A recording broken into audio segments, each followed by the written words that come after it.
Today we'll be looking at African American influence on bluegrass, also known as Affrilachian music. My name is Lindsay Bell. Appalachia is known as the land between the mountains and was settled in the latter part of the 1700s, but due to their physical isolation from the rest of the nation, they became relatively uncivilized in comparison to their neighbors. Even today, there are a lot of cultural differences between Appalachia and their big city neighbors. As someone who went to college in Appalachia after being raised in the larger city of Louisville, it is quite the culture shock when you enter the mountainous region.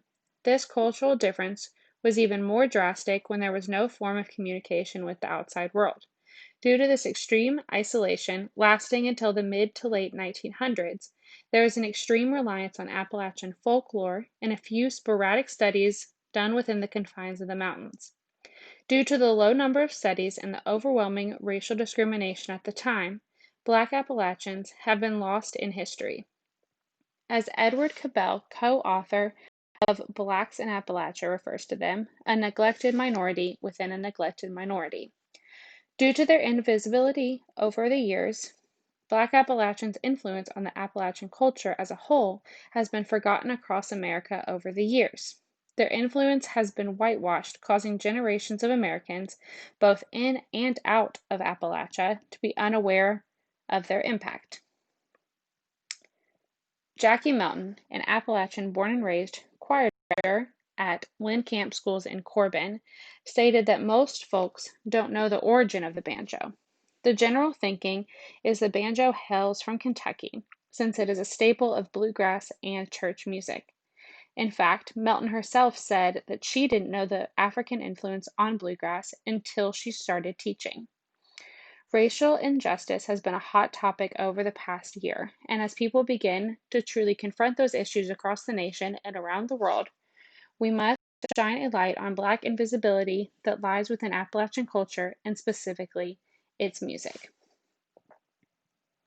Fayetta Allen states in her article, Blacks in Appalachia, the difference between white and Black Appalachians lies in visibility versus invisibility. According to Guillebeau, author of Not Just Whites in Appalachia, Appalachia as a whole remained relatively disregarded by most of America until the mid-1900s. The 1.4 million Black Appalachians, however, remained invisible until 1969. As previously mentioned, by the time the existence of Black Appalachians had been brought to light, so little study had been done on their past that it was difficult to analyze their current situation as compared to their past. Edward Cabell spent time during the 1970s extensively studying the Appalachian area, specifically the living and working conditions of its Black citizens. Even though conversations with ethnic groups indicated to Cabell that everything was fine, he claims otherwise. Cabell claims to have found segregated housing, unequal employment opportunities, underrepresentation on juries and in government, lack of government services, lack of healthcare services, and denial of meaningful educational opportunities. This long-term segregation has led to general racism, homelessness, joblessness, and poverty within Black communities in Appalachia. This issue, claims Leon Williams, a self-identified Black Appalachian, is that racism in Appalachia is as invisible to Black Appalachians as it is to white Appalachians. So, in response to this, Cabell presents a call to action within Appalachia to confront this injustice and racism, saying, Appalachia can no longer afford to sit back and do nothing about the fact that the civil rights movement of the 50s and 60s bypassed the mountains. It is time that Appalachia confronts rampant forms of institutional racism brought on by industrialization in the mountains, as well as the covert racism rooted in the traditions and customs of the mountains. Up until 1960, African Americans were almost entirely left out of all Appalachian history. The hillbilly pride that accompanies being an Appalachian does not often accompany the Black pride that so many African Americans feel. The concept of Black invisibility is not a new one. In fact, it is something that African Americans have been battling for centuries.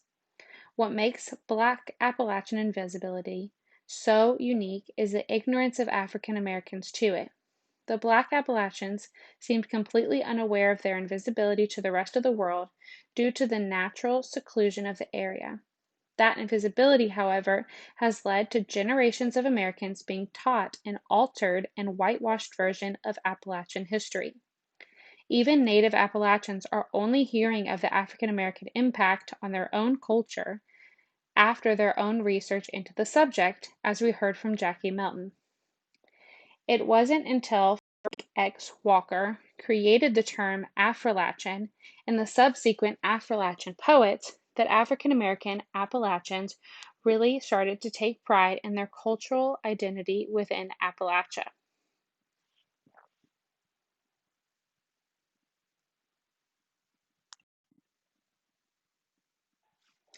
Post-Civil War America had a very homogeneous view of Appalachian folk music. That is, until Henry Ossawa Tanner presented his painting The Banjo Lesson, which depicts an African American man teaching a young boy to play the banjo. This was the first time anyone had ever seen a reference between African Americans and the banjo. According to Wells, author of the article Fiddling as an Avenue of Black-White Musical Interchange, he claims that the earliest meeting ground between black and white musicians was dance music primarily played on the fiddle. These dance-filled social gatherings featured the African-derived banjo as well as percussion, featuring African American inspired rhythms. Expanding on the powerful influence the Black population had on Appalachian music, Alan Jabor tells of a time when both white and Black people worked together to shape the emerging regional style. He writes, "The syncopated patterns are an African American contribution to folk fiddling, and ultimately, through fiddling, to the popular musical idiom of the civilization at large."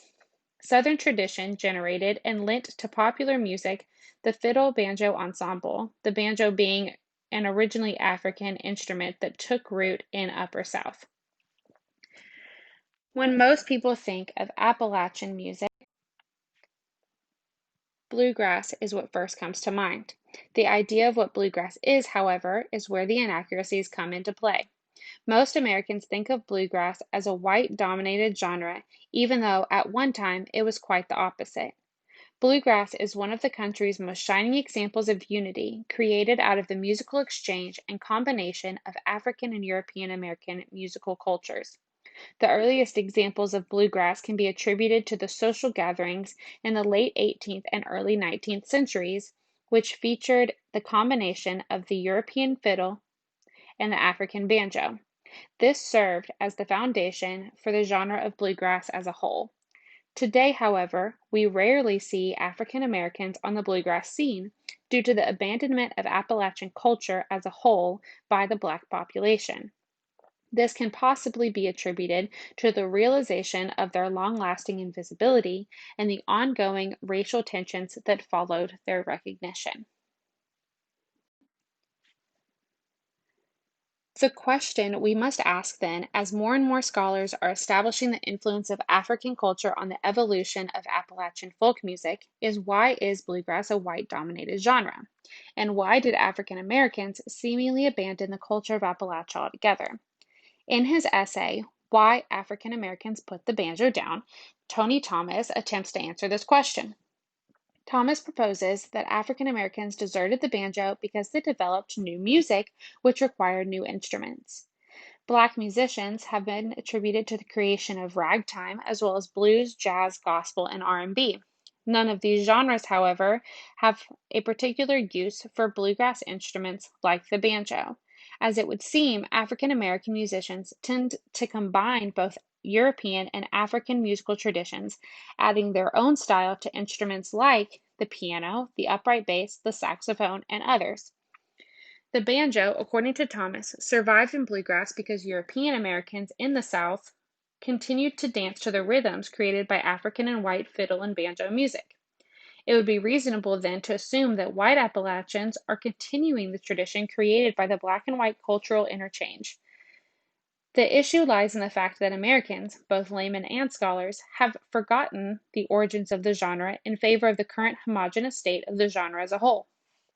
Thomas argues it is not so much that African Americans put down the banjo in pursuit of new instruments and genres, but rather that American people as a whole, both black and white, do not listen to or play music that uses the banjo. The banjo has disappeared from most white music and from black music and has been retained by bluegrass and old time revivalist music, two minority musics even among white people. Jackie Melton, speaking on the decline in popularity of bluegrass music, says the change in my lifetime of Appalachian music is the decline of people who listen to bluegrass and go to festivals. Even within Appalachia, there has been a steady decline in the popularity of bluegrass and the banjo alike. The continued playing of the banjo by small, white dominated communities within Appalachia has created, according to Thomas, the misconception that the five-string banjo has always been a chiefly Southern white instrument. The hillbilly stereotype identified with country music, especially bluegrass, nourished another misconception that the five-string banjo had always been a primarily Appalachian instrument. The decline in the popularity of bluegrass music and the even greater decline in the diversity of its players has essentially removed the known African influence on the genre altogether. All of this begs for an answer to the question on all of our minds. Why did African Americans abandon the Appalachian musical traditions in pursuit of other types of musical creation and innovation? It is Thomas's belief that it could be a result of the continual racial tensions across the nation of the past 75 years or so since the passing of the Civil Rights Act and the subsequent discovery of Black Appalachians. Thomas goes on saying, unlike the popular nostalgia for the Southern past that persists in European American culture, African American memory is not forgotten the nightmare of racist violence, exploitation, discrimination, and the poverty of Jim Crow South. Black culture celebrates escape from this oppression, not return to it. The creation of jazz, blues, and R&B comes out of celebrating freedom while also mourning the past trauma that plagued African Americans for so long. We see this complete abandonment of traditional rural culture in pursuit of a more urban existence. Even today, there are very few remaining African American residents within the Appalachian community, further distancing the African influence from bluegrass music.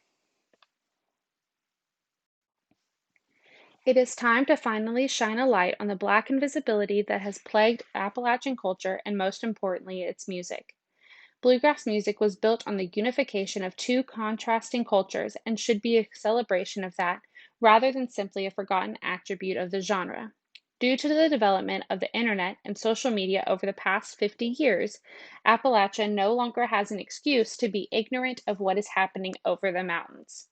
The lack of education of the true history of Appalachia, and specifically their folk music, should be rectified in order to begin healing the racial tensions of Black invisibility that has plagued the area for so long.